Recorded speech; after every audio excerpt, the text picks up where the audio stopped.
Hey guys, it's Ted Bogert. Welcome back to the TED Show.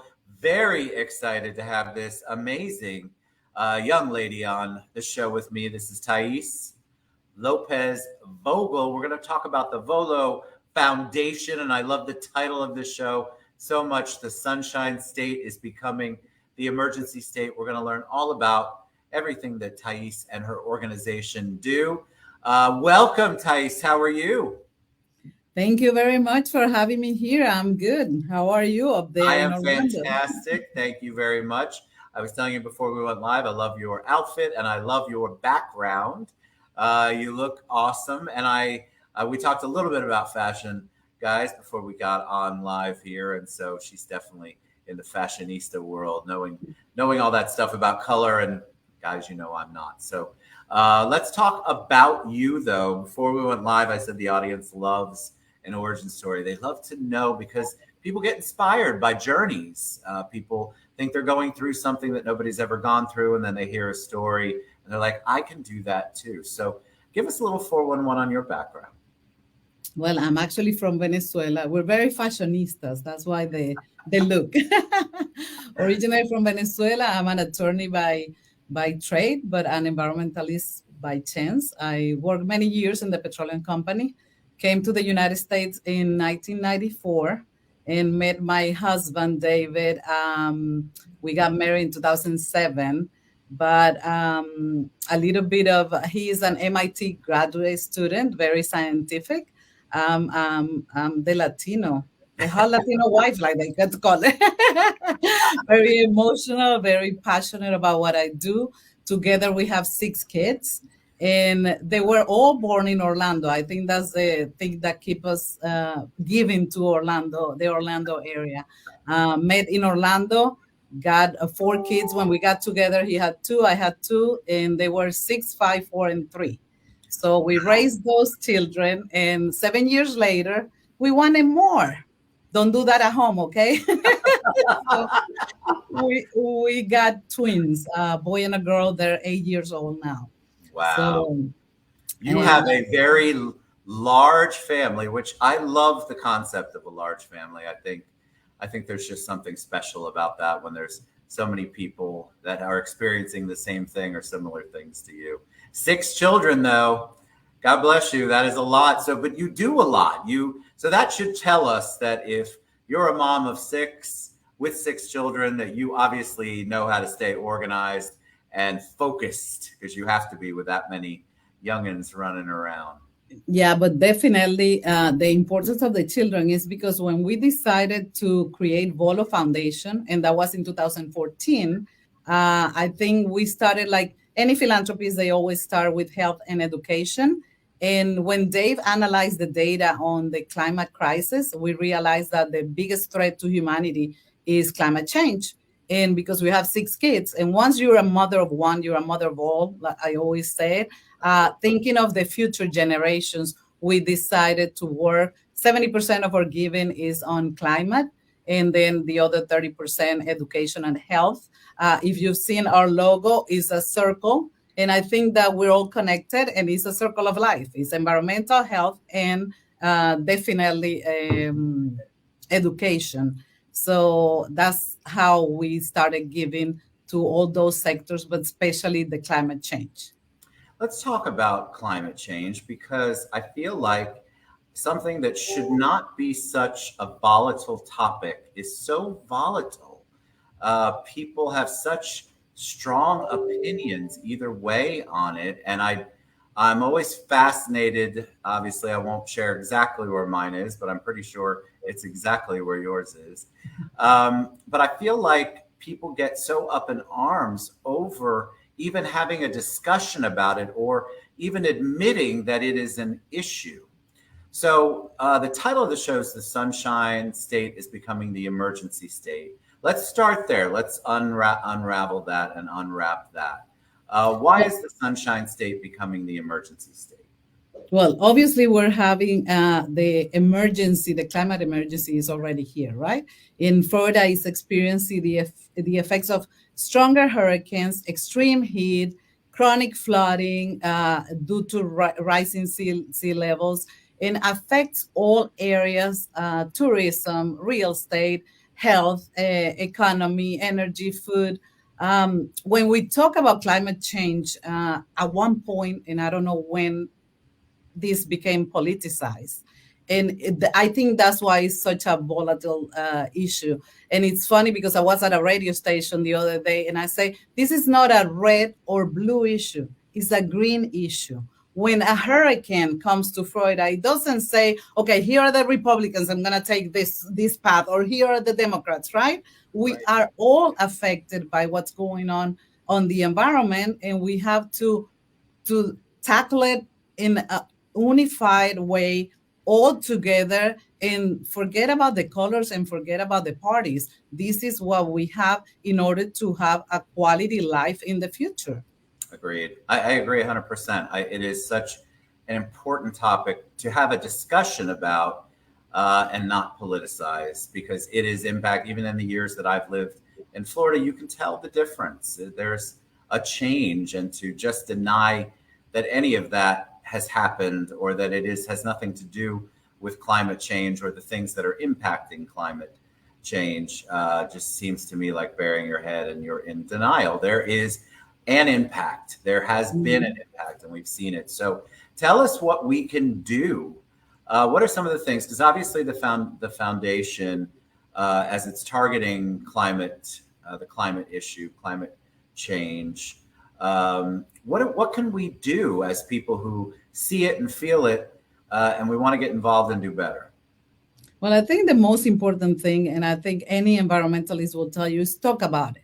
It's not a taboo topic anymore. It's not a taboo subject. And when you talk about it with your kids, let me tell you a story. My oldest daughter, Vanessa, and I wasn't even in the area of climate change when this happened. It was she was like 7 years old. She's now 25, and it was 4th of July, and we have the fireworks going on, right? And we were outside having the party, the fireworks, and all of a sudden she comes out crying.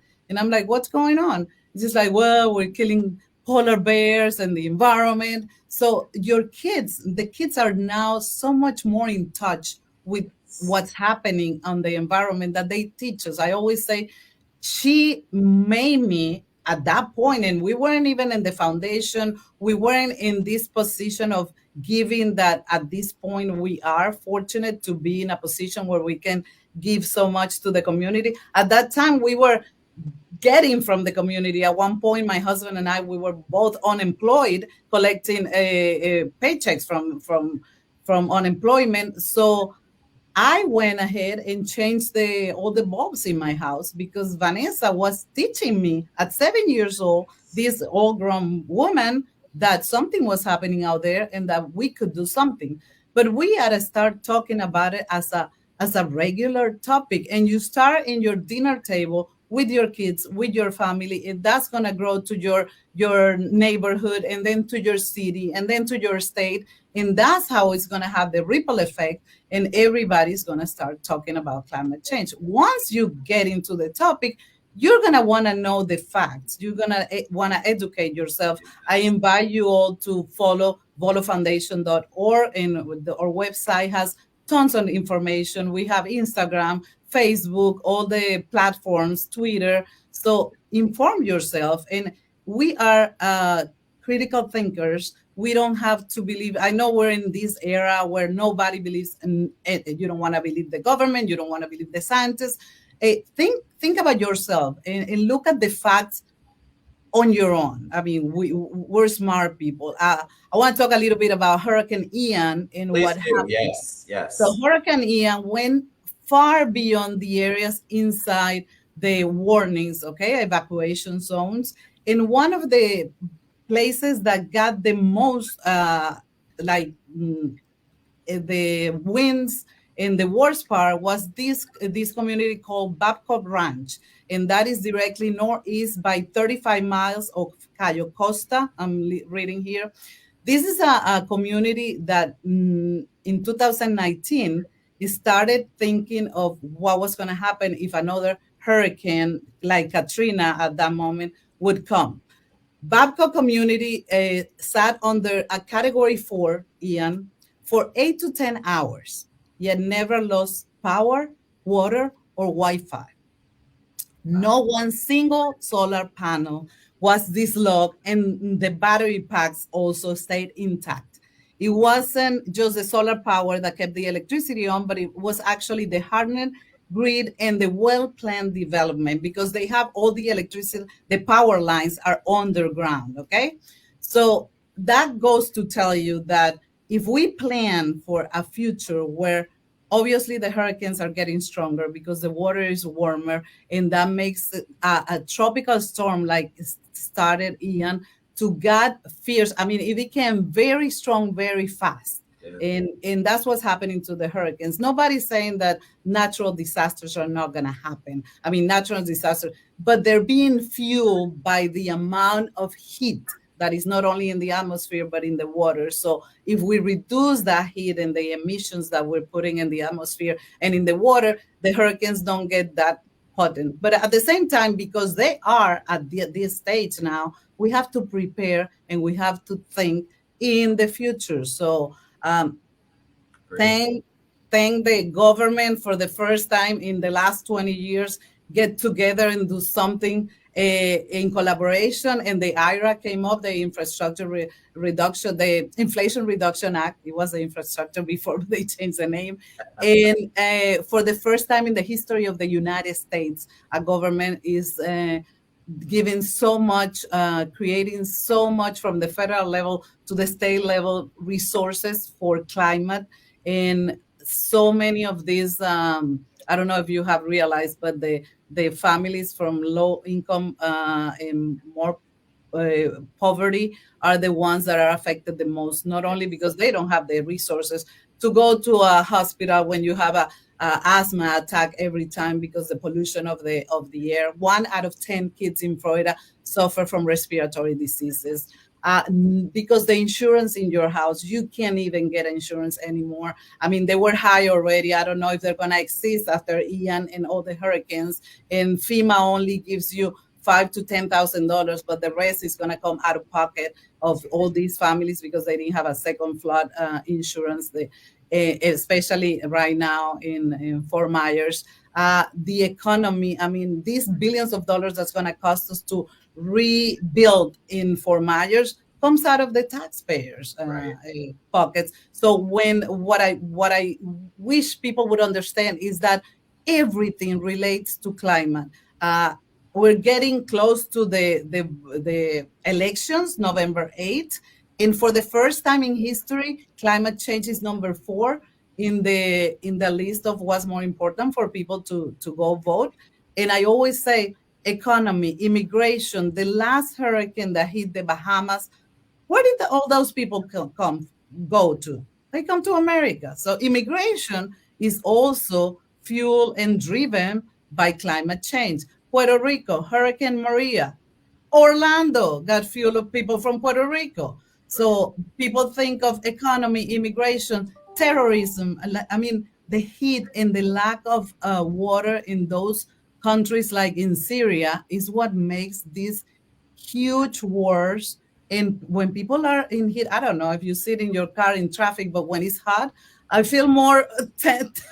You feel more tense and you're more stressed out when you're hot. Definitely. So the heat waves and these temperatures, and they even create health issues. I was talking about the pollution in the air, but also heat strokes. A lot of people are dying from heat strokes. And what about the construction, the people that work outside the house that don't have the air conditioning? We're going to have to reduce the time of people working out there in construction because after 2 o'clock in the afternoon or in those middles, you cannot be out there with these extreme temperatures.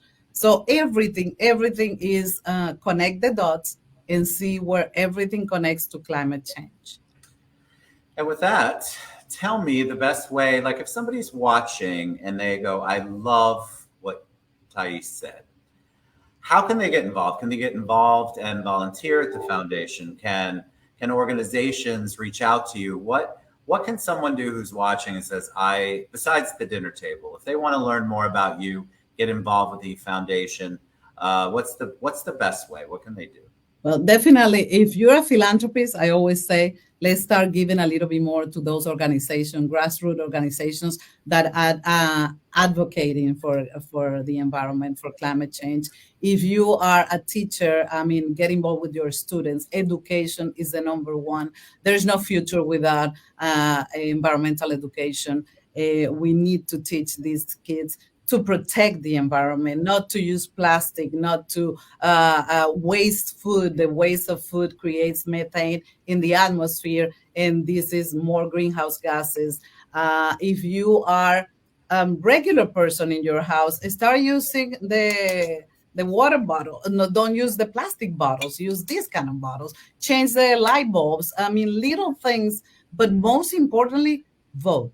Use your voice, because it's too easy to sit down in your house and blame the governor, the government, the mayor, everybody, but you didn't do anything about it. If Right. you tell them that you want in their agenda to have the solutions for climate change, because let me tell you something, the solutions and the technology exist. We have the solutions.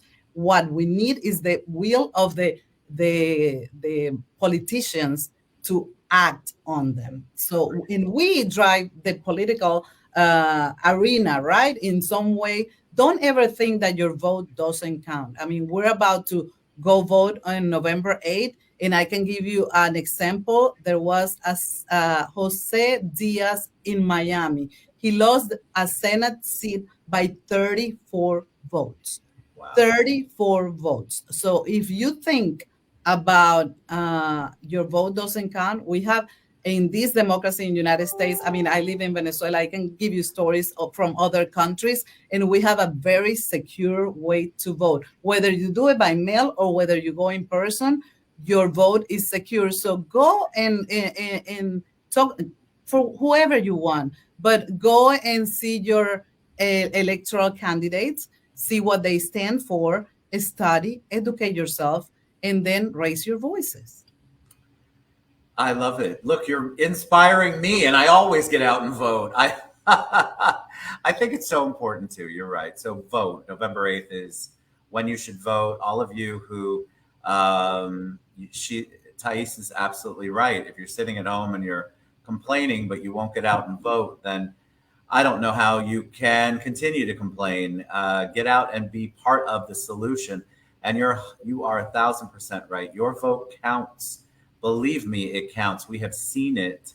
And so I just want to encourage everyone to get out and vote if climate change, and it should be, is important to you, and trying to get it under control and figure out how we can do better for our world and our children and grandchildren and further on, then you should get out and vote. Identify the candidates that follow along with that thought process and do something. Yes, do something. Ted, I'm going to invite you also. You asked me about the emergency state, and Yes. that is a campaign that the CLEO organization, they partner with VoLo Foundation. Those are two non-profit organizations led by women, let me tell you. But we also partner with the Union of Concerned Scientists and UCF. And we made this campaign with an agency, a creative agency is Subi. And we created this video that has gone viral. And I invite you to go see it. It's called the Emergency State Gift Shop. And it's a gift shop, the regular gift shop, the emergency, the Florida, the Sunshine State. So we changed the name. It is the Emergency State. But I don't want to ruin it for you, but there is a twist on the video, and there is a surprise, and it shows you how climate change is affecting the life of all of us every day. I mean, it's not something that's going to happen in 2020 or 40. It's happening right now. And what we want is to create awareness. Is you can go to thecleoinstitute.org, Florida in emergency, and you can also look it up on YouTube, Florida the Emergency State, and it will be there. And it asks you to sign a petition saying, please do something about climate change because it's happening here. So that's one of my asks right now. Also, VoLo Foundation also supports many organizations, humanitarian organizations. I know baby Johnny Magic with the baby DJ, Christmas is coming. We always do that, and it's an iHeartRadio. and is a system for economically disadvantaged families in Central Florida. That's one of my babies. We support that one. We support Camboggy Creek, another one that came by our oldest son has a heart when he had it. Now he's a marathon runner, but he had an issue when he was born. And we have gone to Camp Boggy Creek, not only himself, but Camp Boggy Creek also does family retreats. And they were, that was, I think that was my first organization that we started giving in Orlando, even when we didn't have much money. And Orlando Science Center is about to open, it's called the Earth Matters exhibit in 2023 in January. I invite you all to go to the Orlando Science Center. Is something that we created, and it opened eyes for not only kids but adults as well. So that's another one that I want you to go and visit the Orlando Science Center in 2023 with the Earth Matters.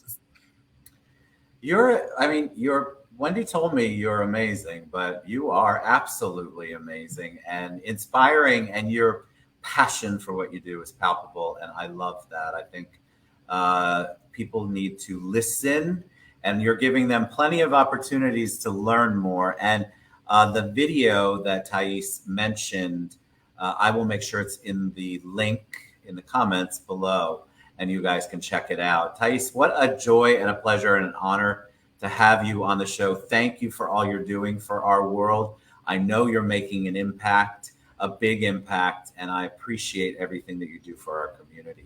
What a joy. You're amazing. Thank you for having me one more time, and thank you for giving us. I always think any platform that gives a little voice to the climate emergency is a great platform, because that's something that should be in the news every day. Agreed. All right, VoLoFoundation.org, and I will put the link to the video that Thais talked about in the comments below. Y'all get out, vote, get involved, find out more, be educated on your own, just like Thais said. Do your own research, vote with candidates that you know align with what you believe. And in this case, climate change should be on everyone's agenda. And so let's make it important to our political candidates and let them know that it's important to us. So thank you guys. Thank you, Thais. Have a